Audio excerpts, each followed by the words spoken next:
Hello and welcome to Life Uncovered. We are joined today by Pete. Hello, Pete. You all right? Hello, mate. Pete is going to share a little bit about his life. Well, not just a little bit, a lot about his life and how, and why you're a Christian, how you became a Christian, and all the things in between. However, before we do that, we are going to do what I introduced to our last podcast, which is get to know your guest. Get to know your guest. It is what it says on the tin. I haven't got any creative names for it yet. No. You have suggested a few. I had a few. I mean, they were all pretty poor. Like, I love a rhyme. So, invest in your guest. Invest in your Your guest. guest is the best. No, they're worse. Far worse. Although I don't think you necessarily need a more interesting title. Just maybe a jingle. A jingle. Yeah. Get to know your guest. Get to know your guest. Do-do-do, Get to know your do-do-do. guest. Yeah, that's it. Your guest is the best. Invest in your guest. What if they're not the best? Yeah, true. I know, and it probably becomes more disingenuous the more of these that you do.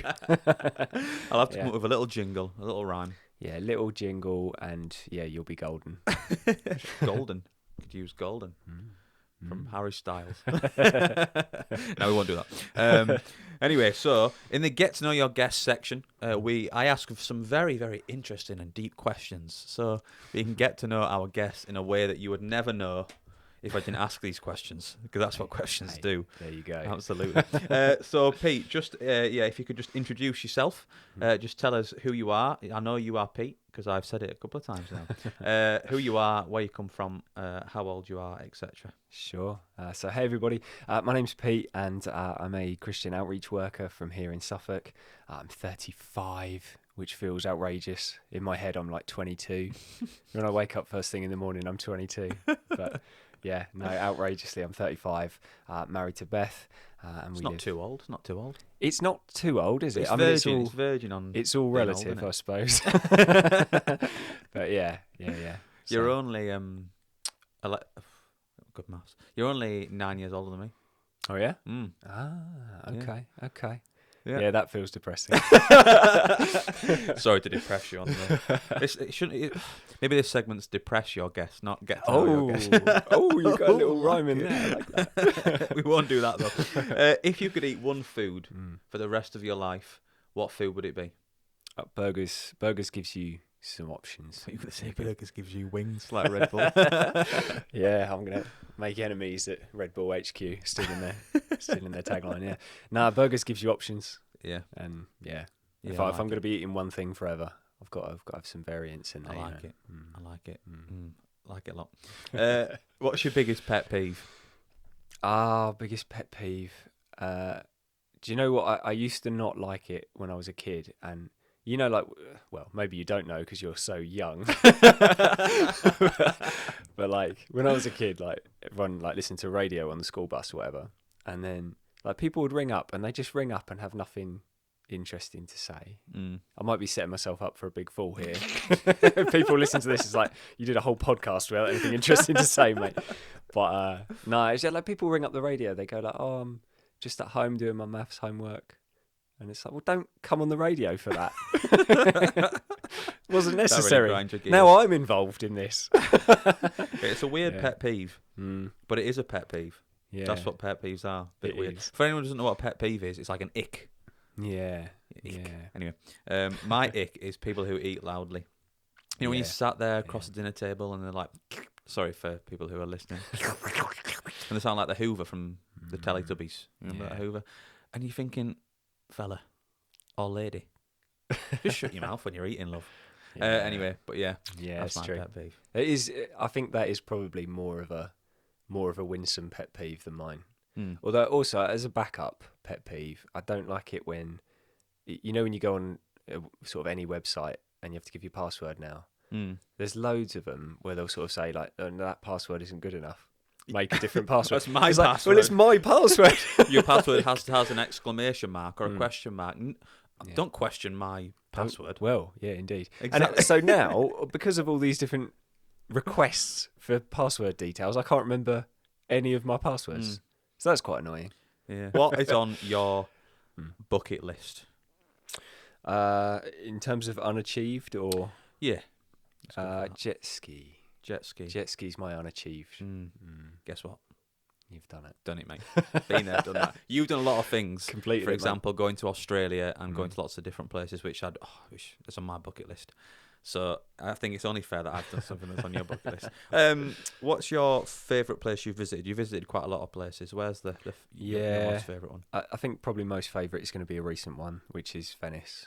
Went over the summer, Beth and I, and just absolutely top class. Yeah, there's no really cars, no roads. No, that's right. They've got rid of the roads and they've just got water instead. Did you swim? No, I wouldn't have fancied my chances of making it back out. To be fair, it's a bit choppy. But no, we did the gondola thing and loads of cafes where you can just sit and eat by the canal and watch people go by. But yeah, it's so peaceful and it's lovely. We've mentioned football already.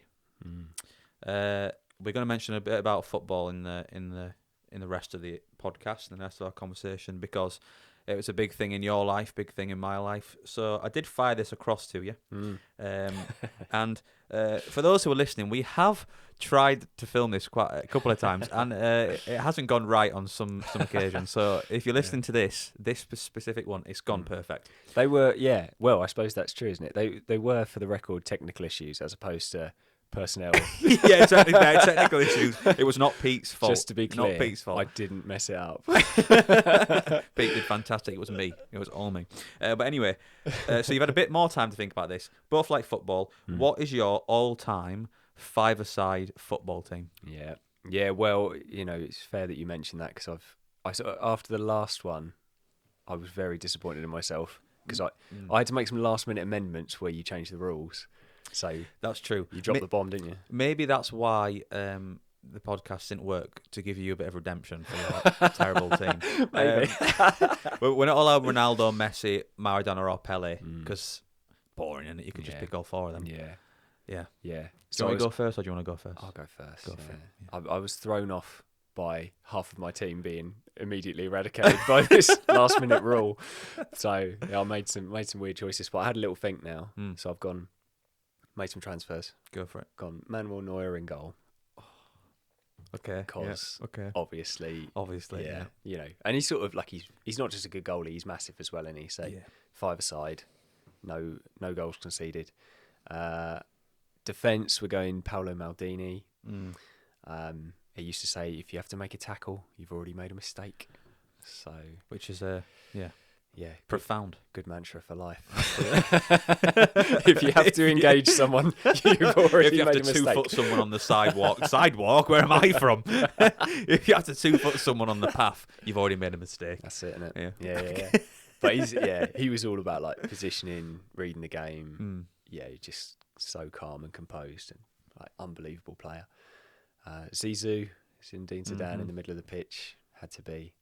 He was like, play the game at walking pace. Everyone else losing their head, running around, and he's just strolling about, controlling the game. So you got Zidane, Maldini, Neuer and two goal. more. Two more. So seeing as Messi's not allowed, we're going for Ronaldinho. Oh. The streets will never forget. I think your team's better than mine so far. It's I mean, it's one of those things where I'm fairly convinced there's a right answer with some of these, and it's like subjectivity's gone out the window for me. I'm all about truth. So Ronaldinho's in five-a-side. He's got all the skills. Yeah. So, and then up top, I was thinking about it. I was like, actually, I think even if Cristiano was available, I'd probably still choose this guy. So we're going the original Brazilian Ronaldo. Ooh. R9. Ooh. R9 with the haircut, the infamous with the little triangle. Oh, that's a filthy team. Yeah, it is. That is a filthy team. Yeah. But he doesn't beat this one. Now, believe it or not, I adapted my team a little bit to put a goalkeeper in there. And guess what goalkeeper I put in there? Rio Ferdinand. Manuel Neuer. Oh. But what I'm going to do is I'm going to stick to my original. Believe it or not, all of these players played for Man United. Why would you veer away from greatness and pick teams who, players who've played for Madrid and Barca and all those rubbish teams? Yeah. When you could just pick a whole United five-a-side team. The Europa League's where it's at. I wouldn't be choosing them, the current players. Let's put it that way. But I would have had Neuer in net. But I'm going to go rogue. It's 5-a-side, yeah. I think Rio Ferdinand is a good enough defender to have the whole defensive line by himself and cover the goal, yeah. So, well, this is what you claimed last time. I was very dubious. So Rio Ferdinand, it was close between him and Gabriel Hines. No, I'm joking. It wasn't really. Rio Ferdinand as the sweeper keeper. Okay. Paul Scholes as the one who just sits back, gets the ball, picks out a pass. Yeah. I've never seen him misplace a pass. If someone could send a clip of him misplacing a pass, then I'll hold my hands up. I've never seen him misplace a pass. Yeah. Please do send that in. And if you do send it in, I'll just delete it and not watch it. George Best just in front of Paul Scholes. Okay. Rio Ferdinand in goal. Scholes at the end of the defender. Scholes, very attacking team, but he could defend-ish. George Best. Mm-hmm. Eric Cantona. Oh, okay. Okay, so I've got a 1 with the goalkeeper, 2, 1 Cantona with George Best, and up top, Wayne Rooney. Oh, fair enough. Yeah, fair enough with Rooney. Now, I don't think they'd win any games because I think they'd concede too many goals, but it does sound like a great team on paper. Yeah. Well, it sounds like a good night out as well, doesn't it? It really does. Apart from Scholes. No, maybe not Scholes. Yeah, it'd be a bit boring, wouldn't it? Yeah, I reckon. But yeah, Cantona and Best. And Wayne Rooney would probably start a boxing match in the middle of wherever we're going. Yeah. But yeah, that's my 5-a-side team. Let me know whose 5-a-side team's best. I'd probably say Pete's because he's got a goalkeeper. Any United fans out there, back me up. To be fair though, you're like, Eric Cantona might sort of drop kick one of my boys. Exactly. And then I'm down to 4. Exactly. In big trouble. Rooney could headbutt one. Down to 3. Yeah, if this was a football match, I'm going for my guys. If it was a cage fight, my guys. You guys Cantona just got to look at them and they're gone. Anyway, for those who don't like football and you've listened to that, thank you very much. For those who do love football, we might even start a football podcast. Maybe that's the way. That's the future. Absolutely. It'd be incredible. So now we've done the get to know your guest section. And I think we've got to know you in quite a weird way, but that's okay because that's what this podcast is. I'm weird. It's the only way that counts. Let's dive straight into your early life then. So, paint us a picture of what your family life was like growing up. Who's in your family? Yeah, talk to us a little bit about that. Sure. Yeah. So for me, family was a very small, kind of tight knit unit. So literally me, mum and dad. So no siblings or like most of our relatives would live kind of down London way. So just the 3 of us really. But wouldn't trade it. Obviously, as we kind of alluded to already, like football is a big deal, and so like as a kid, I was just all consumed by football. So it'd be just going out playing until you lose the light, and then probably another hour after that, and just all video games would be football. Hobbies would be football. We've got we found it the other day. We've got a Monopoly board in our house, and it's the France '98 World Cup Monopoly edition. So is that in euros or pounds? In euros, wasn't it? Monopoly money. I don't know. It's gonna but that was probably the worst question. It's Monopoly money. It's like, what sort of cash have you got in there? I think they're American dollars. But nice. But like, just in a small sentence, that's my childhood summed up. Is like literally everything was football. Like even Monopoly was just like World Cup football edition. So. But yeah, tight-knit family, a small group growing up. Tell me, what's probably the most important thing that we need to know about you from your early years to sort of understand you a little bit? You've talked about your love for football, but is there anything else that we need to know about you to sort of, put your shoes on? Yeah. So very like I say, comfortable in my own company. No one loves hanging out with me as much as I do. That's true even now. And very very sort of happy and content. Kind of just doing my own thing really, so I was just perfectly fine with that, honestly. I don't know if there's something wrong with us or what the deal is with that, but I'm pretty content in my own company, to be fair. But school was something that I just always, like, from the moment I arrived, I just couldn't wait to leave. Like I was never kind of deeply academic or into sort of book work. Obviously my preference is often to be kind of in my own space or with a small group of friends that I'm comfortable with. I don't like massive crowds particularly. So yeah, I think the school was not always the best place. It wasn't like really traumatic or terrible or anything. It just wasn't something I massively enjoyed. So yeah, I was keen to get out as soon as possible, and I thankfully was able to kind of do that and get out into the real world and make some memories and stuff. But I think probably like as well, just a bit, probably gave a bit too much credence and power to other people's opinions when I was younger. It's one of the things when you become an old man like me, and like you can sort of look back and go, actually, I wish I was a bit more like this, or I wish I sort of was a bit less like that. And I think that was probably one of the things for me as a kid was if I could, not that I'd want to go back and do it again. I'm fairly happy with things how things turned out, but if I was to go back and do it again, I think I would want to give much less power to other people's opinions and words, because that was definitely a weakness growing up. Which I think is probably common for a lot of people growing up, isn't it? I think that was probably common for me as well.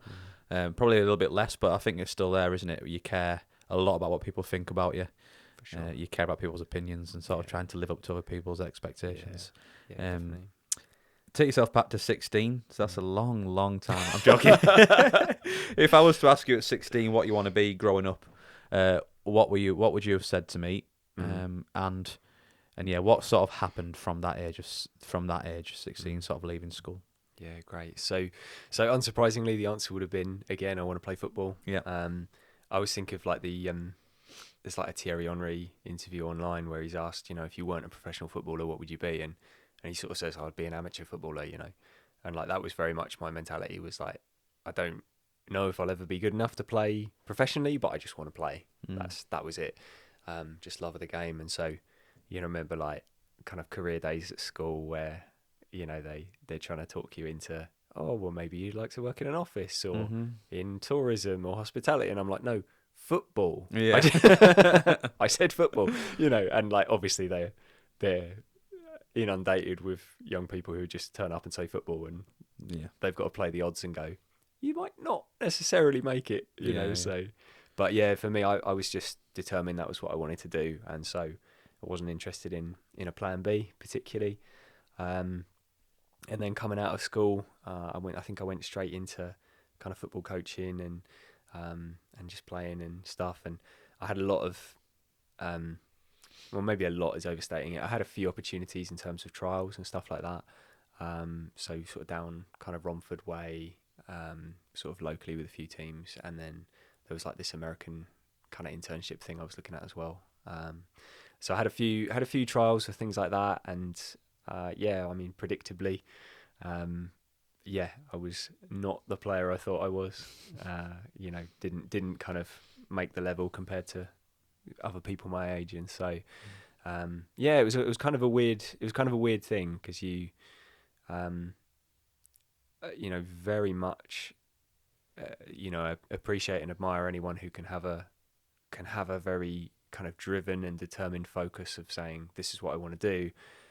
But at the same time, you got to balance that with realism and maybe be sensible and wise enough to have a plan B in case life throws you a curveball. And so, kind of came to probably about sort of 16, 17, and I'd made my way through a good proportion of sort of trial opportunities that had come and gone, really. And you've mentioned to me before that you ended up going overseas, not just overseas, but to the other side of the world, to try and kickstart sort of a football career, go to trials in Australia. Tell us a little bit about that experience, how you got there, what age you were, and what you were expecting when you got over to Australia. Sure. So this would have been 18, and I think in truth this was probably a bit of a last chance saloon, really, because like I say, by this point I'd had a lot of sort of rejection in terms of football, and your expectations are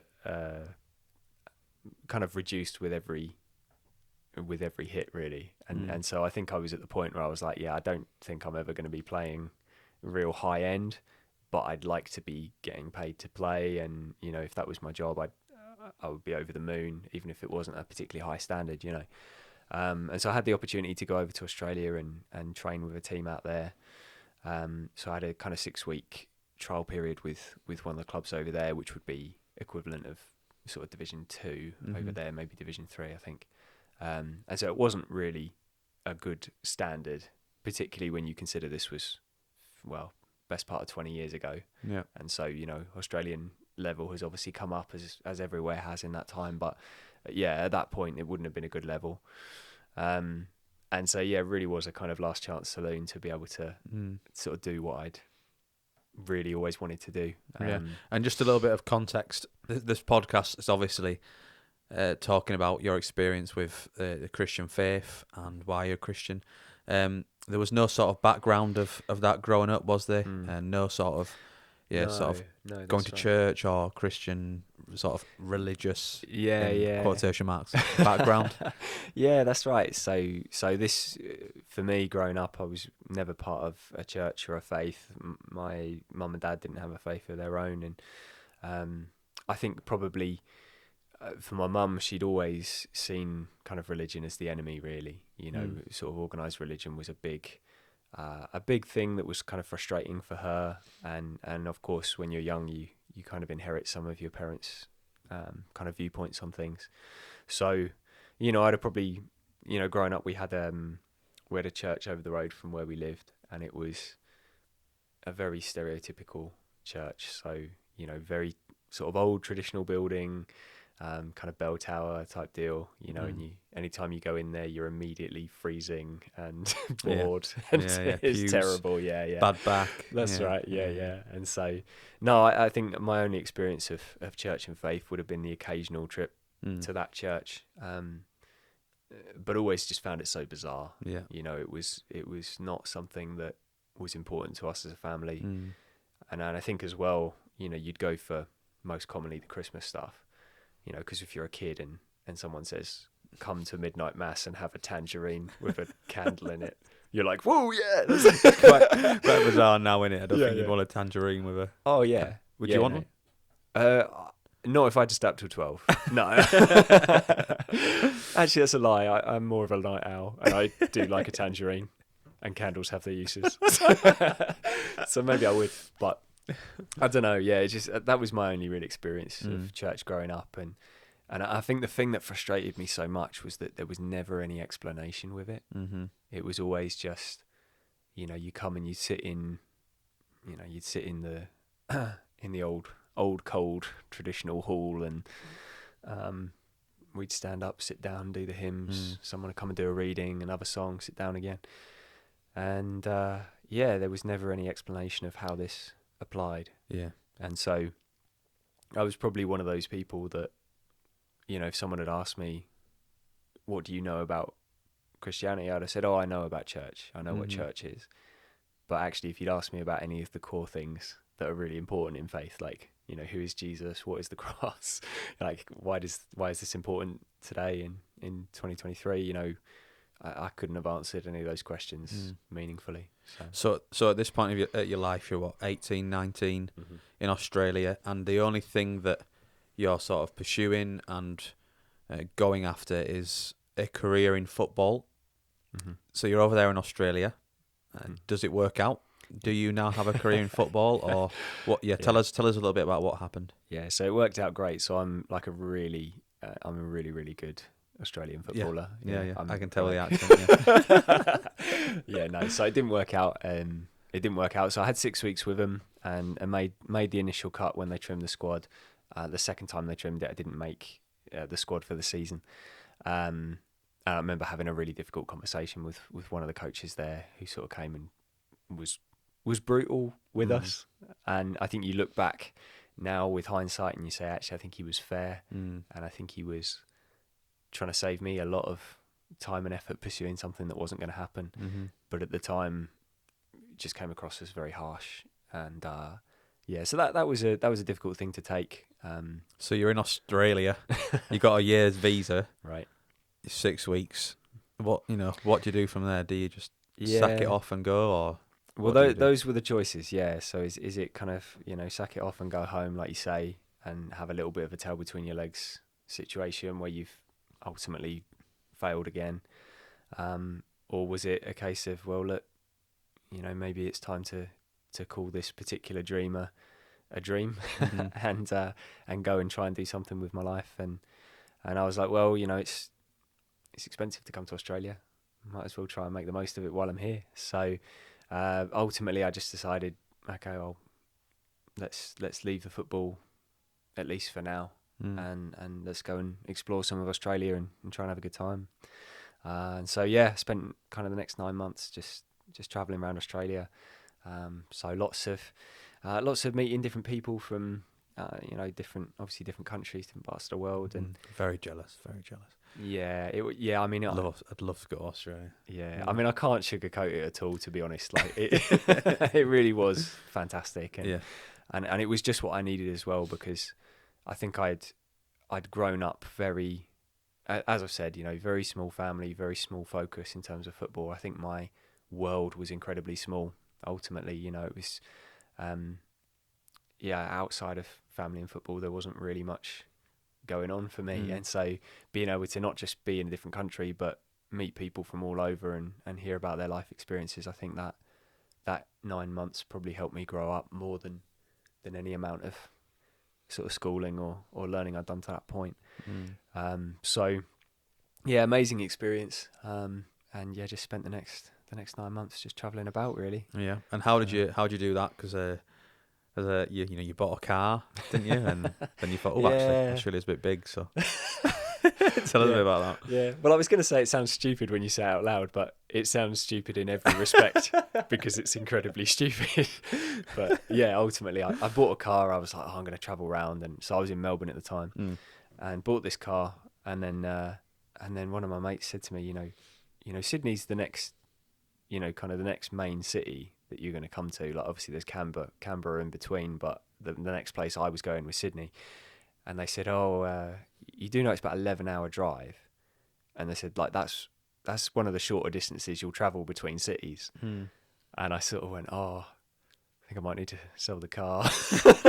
This might not be the best idea. And, you're driving through this kind of arid wilderness where you don't see people for a very, very long time. So, thank goodness I didn't try, because I'd have probably ended up sort of in between his movie style, just kind of stuck in the desert. But anyway, I was so sold the car, ended up doing kind of bus tours.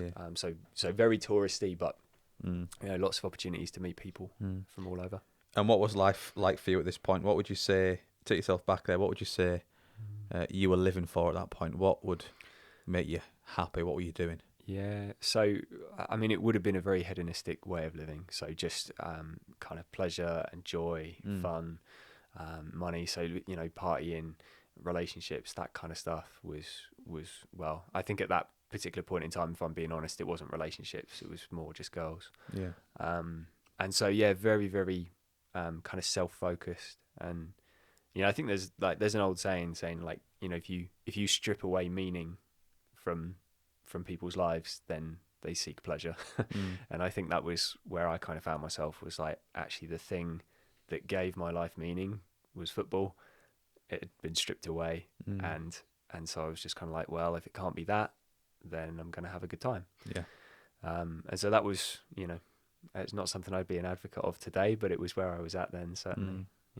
Yeah. And would you say you were, going away from Australia because you were there for a year, you went home, would you have said that you were quite satisfied with the life that you were living? Quite, happy? Yeah, I would have done, to be honest. I know that, sometimes, when people come to faith and they sort of look back on the old life, I know for some people they would say, I deep down I was quite empty, whatever. But like for me, I think actually I was fairly sort of happy with where I was at. Yeah. And it was just a case of I was young, and I wasn't thinking particularly deeply about anything at that point. It was just me focused. And so at the time, it's one of those things where you say, like, you can never miss something you've never had. And so for me, I'd never had a relationship with God, so I wasn't in the market for one particularly, and I wasn't aware of the fact that was something worth having. So I think at the time I probably would have said I was quite satisfied. I was quite happy with the life I had and the way things were going. But then, like you say, coming home, sort of 9 months later, it's an interesting thing because you return home and you feel like everybody's going to care so much about this life-changing experience that you've had. And for me, I'd grown up so much. Like my mum and dad said, you know, when you left, you were a kid, and when you came back, you were a man. And I think that was really honest and fair. To be honest, that was how it felt to me as well. But you come back and you think everybody's going to want to hear about this amazing experience you've had, and actually the reality is that life doesn't stop for you. You know, it continues, and everyone's got their own stuff going on. And you might have a couple of fleeting conversations where people say, "How was Australia?" And you think, well, I've had this amazing life-changing experience, and I'm supposed to now explain it in a couple of sentences before the conversation moves on, you know. Yeah. And so I think that was a bit of a weird time for me, was that I didn't feel like the people in my life really understood that it was a big deal for me. And after sort of losing that meaning that you were searching after in football, I guess you come back to England and was just carrying on living the same way you did when you were in Australia. Yeah. You're sort of just living, having a good time, having a good laugh, and then you meet an old friend, don't you? Yeah, that's right. So yeah, you know, like I say, it was one of those things where nobody really sort of cares about the experiences you've had. They've all got their own stuff going on, and a lot of that I think would be new relationships or going off to uni or whatever my mates were up to. So I was back in the old surroundings, you know, the old stomping grounds that you grew up in, and changed, completely different probably to your mates, aren't you? Yeah, that's right. And so yeah, coming back to that, but like a lot of my mates have moved on to other things. And as we've discussed, I'm fairly content in my own company, so it wasn't a massive deal. But one of the things that did happen was, as you say, I was able to catch up with an old friend, a guy called Phil, who did and does mean a lot to us. A really, really good guy, and yeah, he was probably the one that put kind of meaning back on my radar, really, you know. And so he was very much involved in his faith, his Christian faith, and so he would often try and talk to me about that, try and talk to me about Jesus. And as I mentioned earlier, you know, in my head, I kind of knew what that was. You know, it was, well, once a week you've got to go to this really boring church service, and I don't need that, you know. But Phil was really the one who changed my perspective about it and showed me that it was actually a lot more than that. And so yeah, he was someone that would often share his faith with me.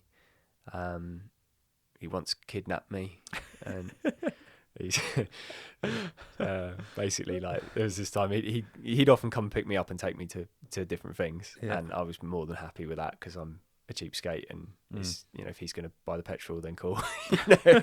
So he'd come pick me up, and I'd often just be like, yeah, well, wherever, whatever, you know. And he said, oh, I'm going to come, we'll go out this evening, but I'm going to come pick you up a bit earlier. And so I said, oh, fine, whatever. He came round and he said, oh, I've got a bit of a pit stop. You know, one of my friends is getting baptised. And he didn't tell me this until we were in the car and on the way. So unless you're going to do the old tuck and roll, you're going, you know. So anyway, I said, oh, you know, whatever, that's fine. So, you know, there were a few instances like that where, you know, he was a little bit cheeky with trying to share it with me and stuff. And I think in the end, I got to a place with it where I was just like, you know, that's good for you, but it's not for me, and I don't want to keep having this same conversation. And I remember just snapping at him one time as we were driving and just sort of saying, like, you know, just let me believe what I want. You believe what you want. What's the deal with trying to press it on me, kind of thing? I just don't need this. And it, you know, I'll always remember the response that he gave me. You know, he said, actually, if what I believe is true, then how could I not share it with you? I care about you too much to not share it with you.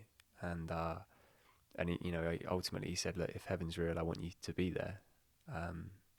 Which was really impactful for me, because I think actually up until that point, I'd seen it as something that he was doing for his faith, you know. It was like, you know, there's certain strands of faith, different faith worldviews out there where they have to do a certain amount of sharing their faith with others and it's to sort of earn, to sort of earn God's approval, isn't it? And I'd always just thought it was that.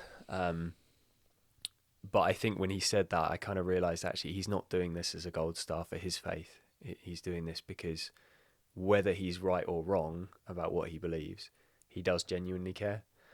And so I think that was quite an impactful moment to sort of say, well, perhaps this isn't the end of the conversation, you know. And in the end, he said, look, I'll give you a plain English copy of Mark's Gospel. And he said, it's super short, plain English. Read it through, circle, underline, cross out anything you think is nonsense or rubbish, and we'll meet up and we'll chat. And so I just took that on to kind of shut him up, really, you know, just to sort of say, well, I can read it, I can say I looked at it, it's not for me. I can go back to Phil and tell him just that, and then that'll be the end of it. You know, I get to keep my friend, but we don't keep having to have this conversation. Yeah. You know. So was there a hatred and annoyance there towards his faith, towards the Christian faith, or was it just a thing of, mate, you're doing my rocker in, just stop pushing this on me, and that's it? Yeah, that's it. I mean, I think I think growing up, I always felt like I had an issue with authority. I think nowadays I would say I think I have an issue with bad authority, and actually I'm perfectly happy with good authority. But at the time, I don't think I possibly had the understanding to know that was what it was. I think I just had a negative view of authority. And so, you know, I'm the kind of person where if someone says, you must do this, if I can't see the good reason to do that, then I'm probably going to do the opposite, out of stubbornness, really. And so I don't think it was a hatred towards him or his faith, certainly, but I think it was more just as soon as someone says, you've got to do this, I'm like, well, show me why, or no. And so I think it was just that, really. So you got given Mark's Gospel, you got given a portion of the Bible, and really you started reading it, you started studying it and critiquing it. Tell us a little bit about that process. And so it's probably in that space for about a year, but certainly it started off with this little Mark's Gospel that Phil gave us, and you know, I've still got it at home, and it just became very precious to us, honestly, because I think I got as far as Mark chapter 2, you know, where Jesus goes to Matthew's house to eat with this group of people, and then the religious leaders come alongside and basically say, look, if you're a holy person, why are you eating with these scum, basically? And Jesus says, you know, it's not those who think they're righteous that need a doctor, it's the sick, you know. It's not those who think they're healthy that need a doctor, it's the sick.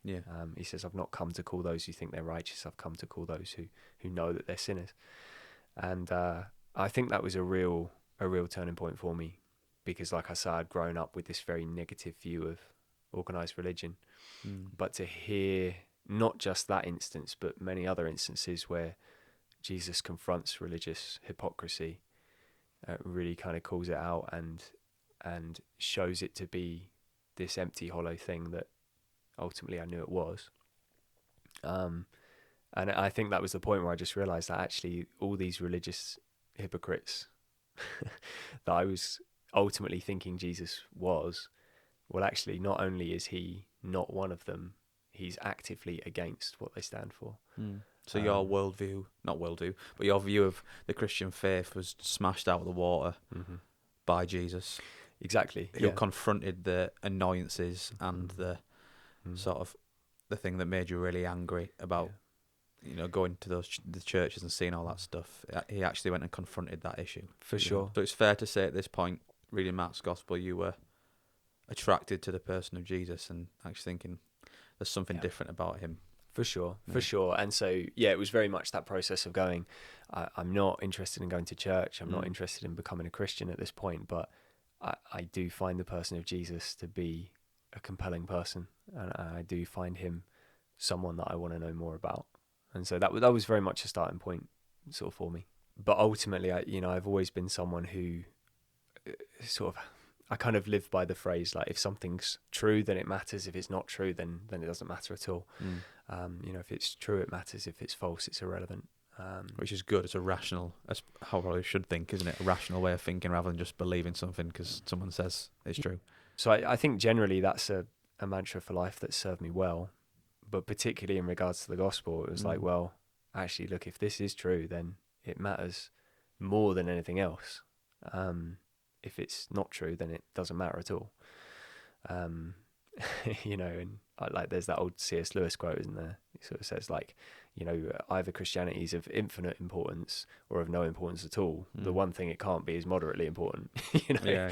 And so like, actually that was a real, kind of thought in my mind at the moment. That was kind of a live one for me, was like, actually the biggest thing here is going to be to try and figure out if there's enough credible evidence here that makes faith reasonable and gives us the confidence to say that this is true. Whereas if there isn't that credible evidence, then we're kind of looking at it and going, well, is this just a nice story, you know? So really for me over the next year, it just became that obsession of not actually reading the Bible so much, but more reading about the Bible, and trying to figure out, actually, is this something true that I can trust and build a foundation for my life upon, or actually is this untrue, in which case I can chuck it out, you know? So that really was my obsession over the next year, was trying to read everything I could about the Bible in relation to history, archaeology, and science, and just trying to see, do they compare? Do they match up? Is there a reason, a credible set of reasons why this is worth following and worth believing? And so, yeah, that was kind of the journey that I went on. Over that year initially. That's right. What did you find when you did all that research? Yeah, well, I always compare it to kind of like a courtroom case, you know. Like I think for me that has consistently been the best way to think about it. It's like, if you're like, let's say someone's committed a murder, you know, and the jury have to decide, is this person innocent or guilty? It's like, well, do they have a videotape of the guy committing the murder? It's like, well, maybe, but let's say they don't. Yeah. Okay, so if they don't, well then how are they going to build a case? Well, they're going to look at witnesses, they're going to look at murder weapons, motive, all these different kind of moving parts with the situation that allowed them to build a case and build a picture of what actually happened. And so that was kind of how it was for me. It's like, well, I haven't got God standing in front of me saying this is real, right? But are there enough evidences in other areas that can give me confidence that the Bible truly is the Word of God? And if the Bible truly is the Word of God, well, then I'm sold, you know. And so I'm a very kind of bottom line person in regard to that sort of stuff. Yeah. It's like, you know, it's not for me, I think the Bible is the Word of God, but I'm not going to do it. It was never like that. It was just like, if this is the Word of God, then I'm sold. That's what matters to me. Is it true? And would you say then you were like, right, cool, I'm sold. I'm now going to become a Christian, and now going to go to church and fit the mold of what a Christian's supposed to be like. What did that do for you that year? How did it sort of change your perception? And did you then have like a penny that dropped moment where you became a Christian? Like, can you remember a certain point, or did you just Yeah, so I would say I think ultimately it was a very long journey. It was a very long process. I would also say I don't necessarily think I knew where I was on that journey. Yeah. You know what I mean? So I mean, I've told you this story before, I'm sure, but there was one thing that I was investigating, and this was probably about a year, 18 months into it, and I'd gotten really obsessed with looking at the unforgivable sin, and I really wanted to try and understand the subject of the unforgivable sin. And I'd been doing a lot of learning predominantly online. Now, presumably you've been online. Yeah. So you know already a lot of things on there. It's a mixed bag, you know. And so some of the stuff I was reading was good and true and helpful. Some of it was just confusing. And so I was a bit all over the place in terms of what I thought about this particular issue especially. And I think I'd gotten to a point where I thought I'd committed this unforgivable sin. I thought it was ultimately about using God's name in vain. which I'd certainly done many times. And so I was like, I think I had started to think that I was unforgivable. And anyway, I remember reading this thing. I can't remember who it was by now. It might have been a C.S. Lewis thing. I'm not sure, but he basically laid out what the unforgivable sin was, and he basically says, look, if you're a Christian, you can't commit it, because ultimately it's a rejection of Christ. It's calling the things of God the things of evil. It's a fundamental rejection of Jesus Christ. And he sort of said, if you're a Christian, you can't commit the unforgivable sin. If you've accepted Jesus, then you can't commit the unforgivable sin.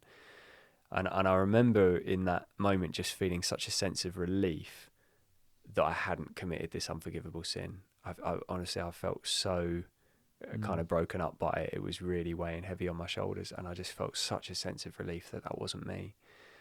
And I think that was a point where I actually looked back and went, why?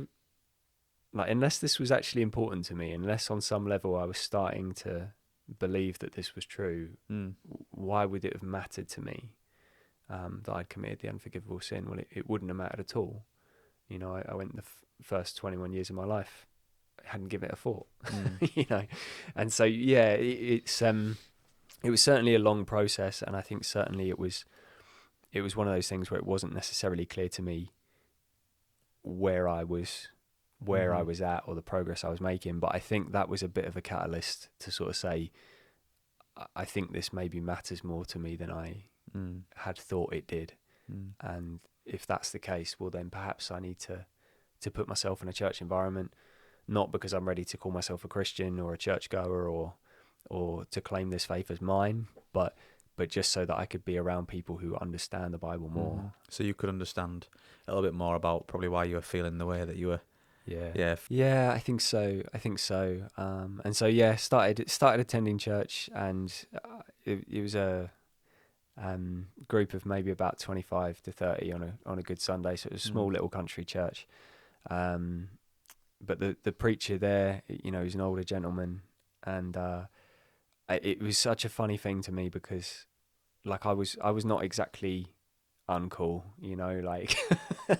I still had all my old mates and stuff like that, and I know I don't look like it now, but bear in mind this is a good 20 years ago. I was not exactly uncool, but cool guy. Yeah. It's not changed. Yeah. There you go. There's your no, compliment. Right. There you go. You're pretty cool. You're pretty cool.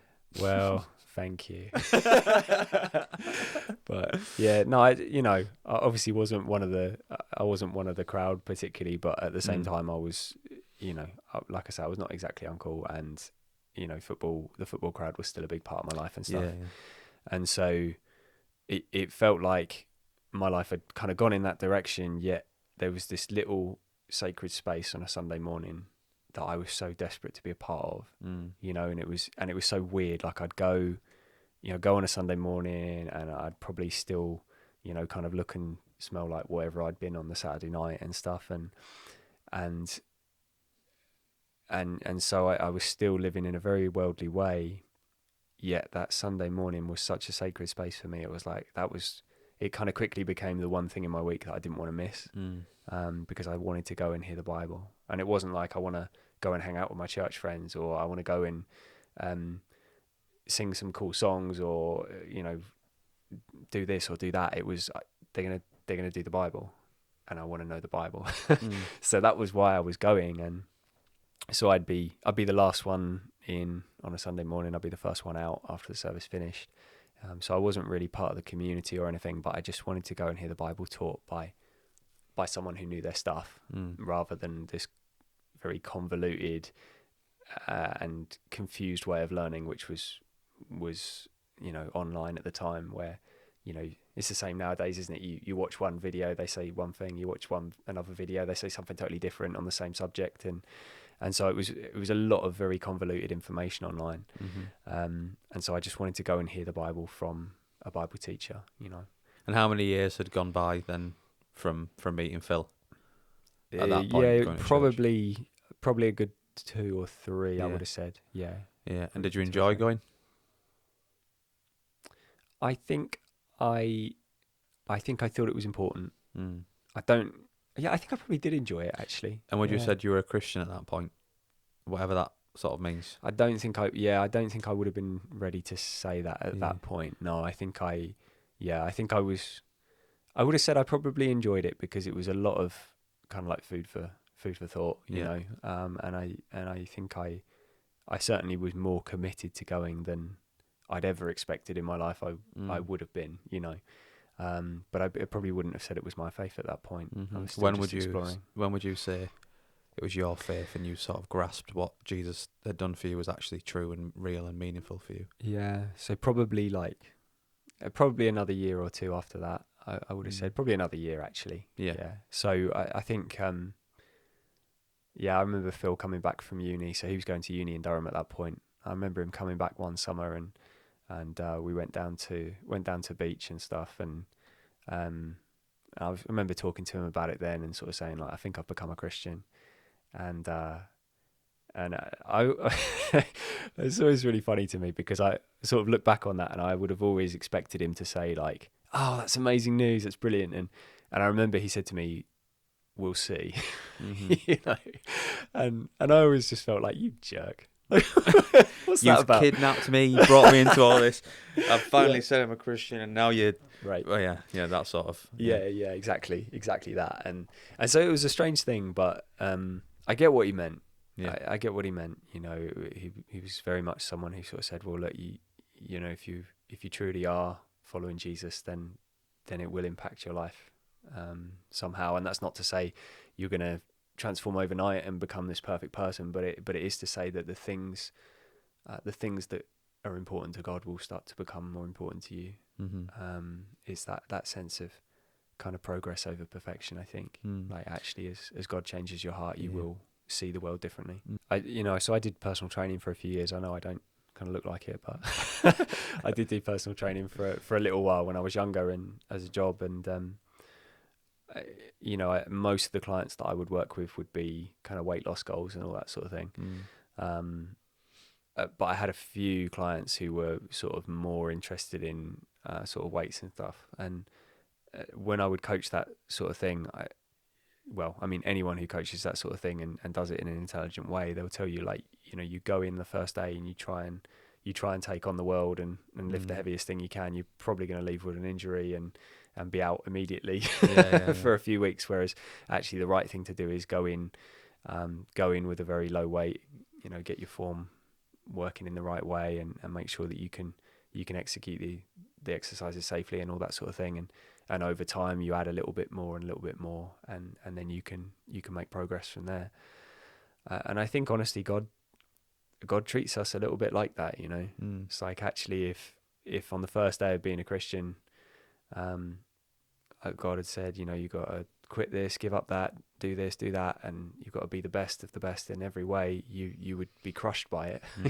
You know, whereas actually I think he, you know, by his Spirit, he leads us and guides us in a way that is timely, in a way that you know, is a realistic and achievable thing for us. You know, and he does it in such a, certainly my experience has been, he's done it in such a tender and timely way.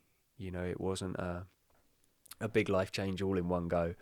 You know, it has been a real journey and a process, but that's one of the most wonderful things about God's love is not dependent upon us making a change. You know, it's not dependent upon us you know, living perfect lives and doing everything in a holy way. It's actually, that's the whole point. You know, Christ has lived that perfect life that we couldn't live and died that perfect death for us. And so, yeah, I think for me it was definitely a long process to get to a point where I started feeling like I was making progress, but ultimately the progress that we make is only by God's grace and strength and Spirit in us. And so it's I think that was one of the things I needed to learn, was that this, you know, living a good Christian life, that was air quotes for anyone listening, you know, being a good Christian is not about what you do. It's like Christ has made you good. That's the only goodness you have as a believer is Christ. So yeah, like that was a big a big learning curve for me, because obviously I came in with a very religious mindset. And so hearing actually that this isn't about you trying to transform your own life. This is about you accepting who Christ is and what he's done for you, and about him changing you in his way, in his timing. Because I think, maybe a lot of people's perception of the Christian faith, I think probably yours before before you started your journey of faith, is that, you become a Christian, then you become boring, you become and fit this certain mold. You've got to stop doing this and stop doing that and stop doing this, which may have some sort of truth to it, depending on the things that you're doing. But God doesn't come to you and say, right, now you've signed up to X, Y, and Z, you now need to live in X, Y, and Z. And I guess for you, over the years since you become a Christian, that's something that, and I think for everyone who's become a Christian, that's something that they can say that's true for themselves. What were some of the things that God started to show you sort of in the early stage of becoming a Christian that didn't align with how he wanted you to live? Sure. So I think a lot of them would have been lifestyle factors, really. So sort of partying, relationships, that kind of thing.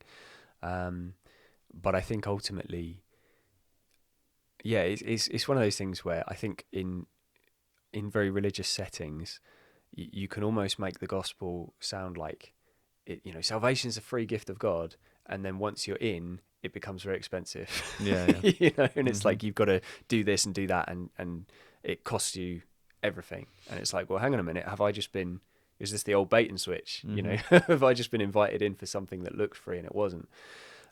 Whereas I think for me, it was coming in and going, no, salvation truly is a free gift. It truly is a free gift. It's nothing of myself. Like, my good works are filthy rags in the eyes of God. Right. So there's nothing of me that contributes to my salvation. It's all Jesus, who he is and what he's done on the cross. And so salvation truly is a free gift. And once you are saved, there's this ongoing lifelong process of discipleship, which includes repentance, like turning from things that aren't of God. But it's, for me at least, it was understanding that it's not about, I need to flee from all these things to earn God's approval. It's like, no, you've already have God's approval, and the focus is not avoid. The focus is just draw near to God in every way, which is something beautiful and wonderful to do. And as you do it, you want more of him. And so as you grow closer, and that relationship with God becomes sort of deeper and more mature, it's like it's not that I have to flee from those things, it's that those things fade away because they're no longer priorities, they're no longer important. They just pale in comparison to the glory of God and his loving kindness. And I think one of my favorite passages is fast becoming like the kindness of the Lord leads to repentance. It's like, actually, I think the religious view of church that I grew up with would give you the impression that actually self-control leads to repentance. Actually your own determination would lead to repentance. Well, actually, no, the Bible says the kindness of the Lord leads to repentance. It's like, actually, I've had a couple of different mentors in my life and been very, very lucky to have those people. But one of them was a very kind of fierce character. And if you get on the wrong side of him, he'll let you know. And the other is just the most loving guy you could imagine. And it was interesting to me that when you make a decision in life that they would disagree with, that they would want something different for you, the angry guy would get angry and it would create anger in me. The loving guy would meet you with love and it would create in you this sense of, am I doing the right thing? Because I want to honor him. Right. And I think it's like that, the kindness of the Lord leads to repentance. It's not that God's anger turns us around. It's that his love shows us there's something better for us. And as we pursue that, those old ways fade away. And it's like not to go back to another football analogy for those who aren't interested in football, but just briefly, like obviously you're a Man United fan and Sir Alex Ferguson's been like the guy at Man United Yeah. for 20 odd years. He was the manager, the main man. When you hear interviews with some of his best players, they don't turn around and go, "Oh, he's a scary dude. You didn't want to, you didn't want to upset him." I mean, some of them do, but the real legends who were with him for a long time, they say, "We just loved him so much, we didn't want to let him down." Yeah. And I think that's kind of a good picture of how it is with the Lord. It's like you get closer to the Lord, you experience His goodness and His love and His kindness, and it's that kindness that leads to life change. That He'll accept you whether you change or not, because you're still saved. Because that salvation is just not about you; it's about Jesus. And so they were massive lessons for me coming in, because I just thought, I need to do this, I need to do that, but actually coming in and going, actually, those are good things to do, and great, do that. But your salvation is secured by Christ, and He'll love you no matter what you do. Like, it truly is a free gift. And so those were massive things. Massive things. Yeah. So how long would so you're 35 now? How long have you been a Christian for? Nearly 15 years. Nearly 15 years. Yeah. And Phil played a massive part in that, didn't he? In you becoming a Christian, not just kidnapping you and taking you along to different places, and not just giving you Mark's gospel, but also living out what it looks like to be a Christian. Sure. Being open and honest with you and sharing his life with you. Obviously, he was a great friend as well, but that faith aspect was something that was really important to him. How long in was it? How long ago was it? Sorry, when he got diagnosed with cancer. Yeah. So Phil, I might be getting this slightly wrong. I think it's going to be the best part of 9 years. 9 years ago now. Yeah. So how long in your?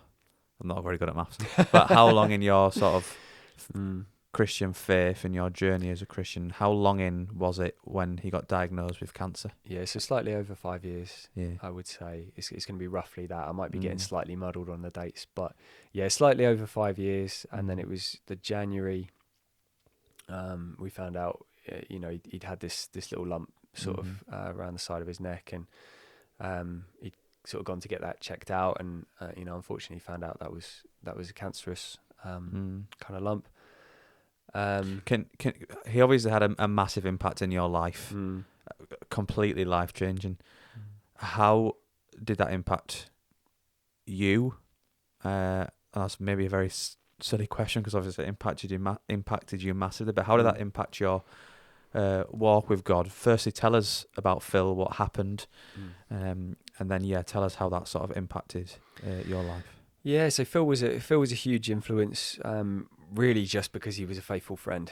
That was the thing. I managed to kind of email him a few times when he was at Durham, and obviously see him over the summer when he came back from studying, and go to church a bit and have some of those kind of deep and meaningful conversations when I was seeking. But I think once I did come to faith, and start to really kind of understand the depth of God's love and what He did for me through Christ on the cross, and what He does for me day after day. Phil was someone who just continued to be a faithful friend and helped me kind of figure out what my faith would look like. He was obviously someone with a real heart for outreach and community work, which is probably a large part of why I am where I am today. And so Phil was just a really good guy in all the ways that matter, and yes, a very faithful friend. But yeah, we obviously finding out that he had cancer, I think we, honestly, I think we felt like that was going to be the most shocking thing that happened. That was so unexpected, and obviously he was 26, I think 25 maybe. And so, yeah, I think we felt like actually that's going to be the shocking part of the story. Unfortunately, that was just the start, really. And so over the course of the next 9 months, he deteriorated really rapidly. And I think it was October, I think 2014, Again, I might be getting fuzzy on the dates, but I think it was 2014. And yeah, he died, unfortunately. And so, yeah, huge impact, huge loss.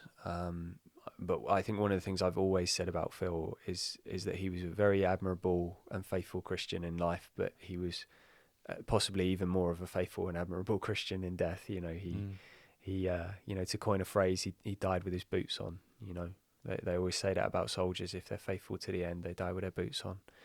And Phil was very much like that. You know, he. I remember going up to Durham and sitting with him, and he was too kind of weak near the end to hold a conversation with you, and you know, when he was awake, he was obviously very, very sick and in pain, so he would often just obviously want to be asleep, and so what we would typically say is, I'm just going to come and read, I'm just going to pop in and see you, you know, it will literally just be a case of seeing you, I'm just going to read, and he would just say, well, choose somewhere in the Bible and keep reading, you know. So I remember reading, I said, I'm going to start in Romans 8. And, you know, those passages about, you know, nothing can ever separate us from the love of God. You know, that deep suffering is not an indication that Christ has left us. In fact, quite the opposite. And so I said, well, let's start there and you can doze off and I'll keep reading, you know. And so that was what we used to do. But yeah, he, like I say, he was very, very faithful in life and in death. And I think the way that his faith never wavered, never questioned. He was someone who was really looking forwards to going home. You know, I remember his family, you know, messaging on the morning after he died, and they said, you know, Phil passed away in the hospital last night, and we were standing around singing In Christ Alone by his bedside, and he was excited to go home, you know. And so, yeah, miss him tremendously. Incredibly faithful friend, but yeah, devoted to Christ in every way. And he used to quote the Apostle Paul all the time, ironically, you know, to live is Christ, but to die is gain. And so, yeah, wonderful friend and a wonderful man. And he's always had a absolutely huge impact on your life, and introducing you to Christ. How else did he impact?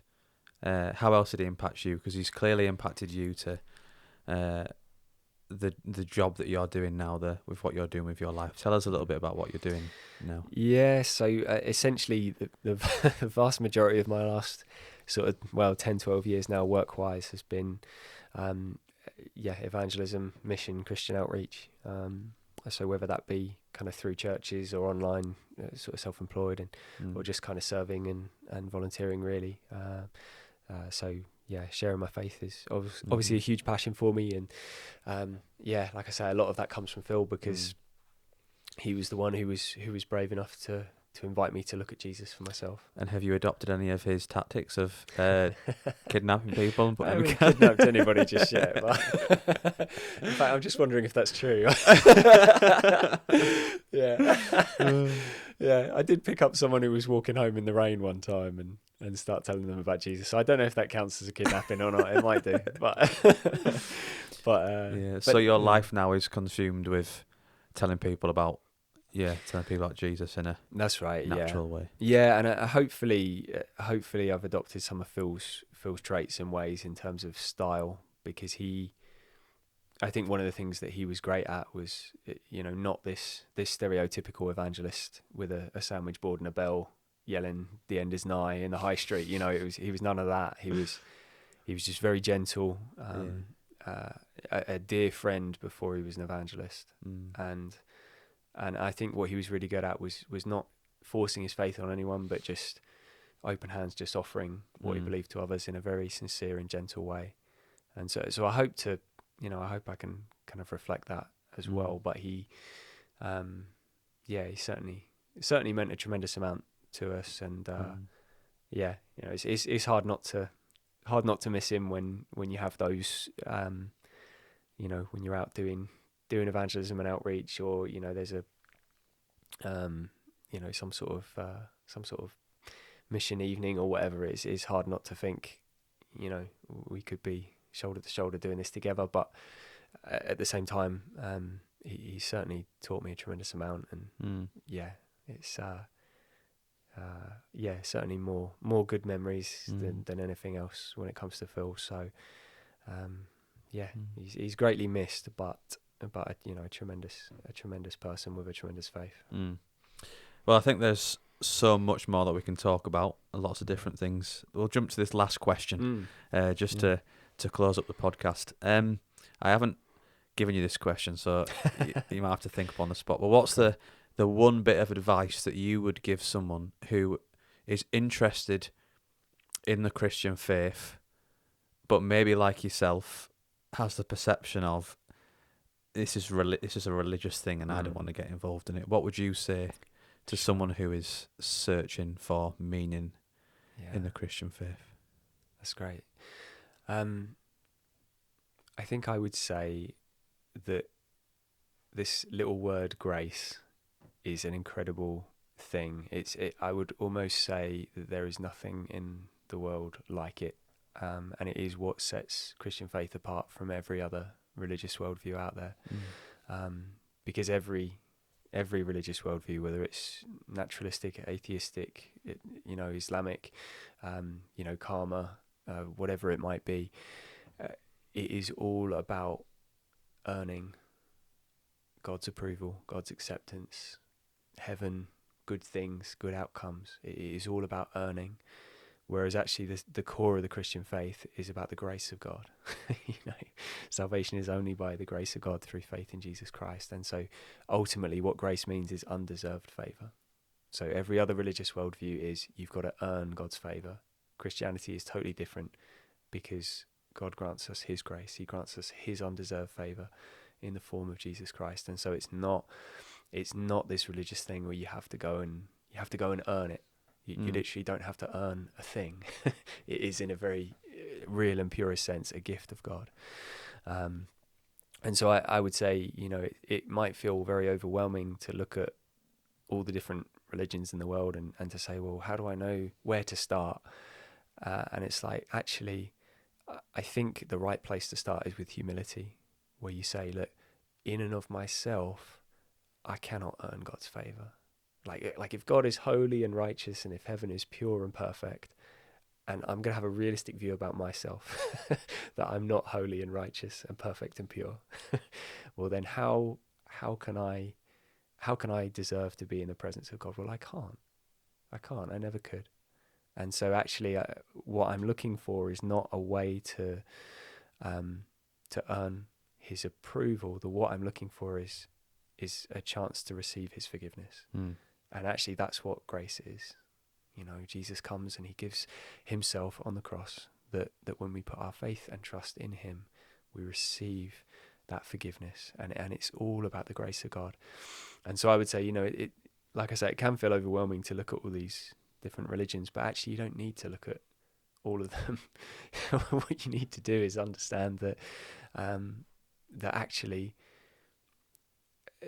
all these different religions are unachievable, they're unobtainable. Even if they were true, you couldn't fulfill them. Like, are you kidding? If you think you're perfect, you're deceiving yourself in the worst way. No, what you need is the forgiveness of God, and there is only one who offers that forgiveness, and his name is Jesus. So really, I would say start with Jesus and start with grace. And if you look and really look, you'll find something incredibly unique and life-changing. Wonderful. Thank you very much.